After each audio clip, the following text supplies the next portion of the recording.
एक औरत जो अपनी जान ले लेती है, लेकिन अपने मरने से पहले वो अपने बच्चे को एक श्रापित तलवार के साथ छोड़ जाती है जिसका नाम होता है सिरियू। अब एक तलवार बनाने वाला व्यक्ति वहां से गुजर रहा होता है और वो उस बच्चे को अडॉप्ट कर लेता है। उस बच्चे का नाम रखा जाता है गाय।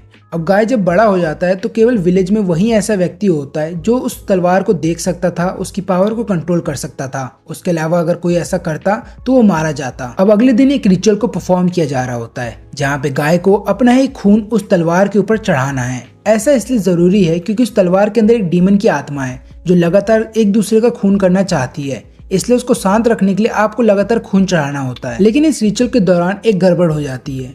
तो होता यूं है कि गाय का एक सुपर सीनियर है जो कि उससे नफरत करता था, क्योंकि उसको यही लगता था कि गाय के पास इतनी पावर कैसे आ गई कि वो एक सिरियू जैसी तलवार को अपने वश में कर सकता है। उसको ये यकीन नहीं हो रहा होता है, इसलिए वो उससे बदला लेना चाहता था और रिचुअल के दौरान वो अपनी आंखों पे से पट्टी हटा देता है, जिसके बाद उस तलवार की आत्मा बेकाबू हो जाती है और एक लड़की को अपने वश में कर लेती है और फिर उस सीनियर पे हमला कर देती है। लेकिन तभी बीच में गाय आ जाता है और उस सीनियर को जान बचा लेता है, लेकिन उस हादसे में गाय का एक हाथ कट जाता है। इलाज के बावजूद भी गाय का दर्द कम नहीं होता, उसको लगातार दर्द महसूस हो रहा होता है। तब उसके अडॉप्टिव फादर अमान उससे बोलते हैं कि हो सकता है ये दर्द तुम्हें जिंदगी भर रहे, और ये बोल करके वो वहाँ से चले जाते हैं। गाय को दर्द बर्दाश्त नहीं होता तो वो चला जाता है अपनी माँ के ग्रेव के पास और वहां जाने के बाद सबको बताता है कि आज मैं जिस भी कंडीशन में हूँ उसकी जिम्मेदार मेरी माँ है। अगर उन्होंने मेरे को छोड़ा नहीं होता तो शायद मैं आज यहाँ तक नहीं पहुँचता। इन सभी चीजों को देख लेने के बाद अमान डिसाइड करता है कि वो सिरियू तलवार को पिघला करके एक नकली हाथ बनाएगा गाय के लिए। वहीं पे दूसरी तरफ काफी सारे लोग इकट्ठा होते हैं एक ऑक्शन के लिए,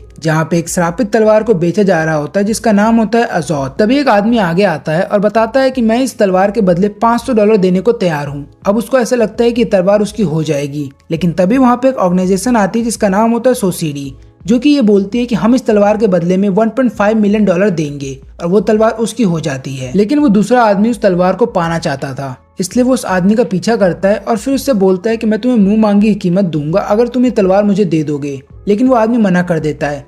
तब वो अपने बॉडीगार्ड्स का मदद लेता है उसको हराने की, लेकिन उसको नहीं हरा पाता और उसके बॉडीगार्ड्स पिट जाते हैं। जैसे ही वो आदमी तलवार को लेके जा ही रहा होता है कि तभी वहाँ पे मियोरा आ जाता है, जो कि इसी ऑर्गेनाइजेशन का एक पुराना बॉस रह चुका है, जिसके पास एक श्रापित तलवार है जिसका नाम है जोल्तगिन। इतने पावरफुल ओपोनेंट को अपने सामने खड़ा देख हेडक्वार्टर से ऑर्डर आ जाते हैं मिकी के लिए कि तुम अभी के अभी वापस आ जाओ। लेकिन मिकी ऐसा नहीं करता क्योंकि मिकी के पास भी एक श्रापित तलवार है और वो सोचता है यहाँ पे लड़ने की। तो इस दुनिया में देखा जाए तो 27 श्रापित तलवारें हैं और हर एक तलवार के अंदर एक डीमन की आत्मा रहती है। और कोई भी व्यक्ति जो कि किसी को नुकसान पहुंचाना चाहता हो या किसी की जान लेना चाहता हो, अगर वो इस तलवार को छू ले तो वो बुस्सोमा में बदल जाएगा। और यहाँ पे अब दोनों की लड़ाई स्टार्ट हो जाती है। दोनों आपस में लड़ रहे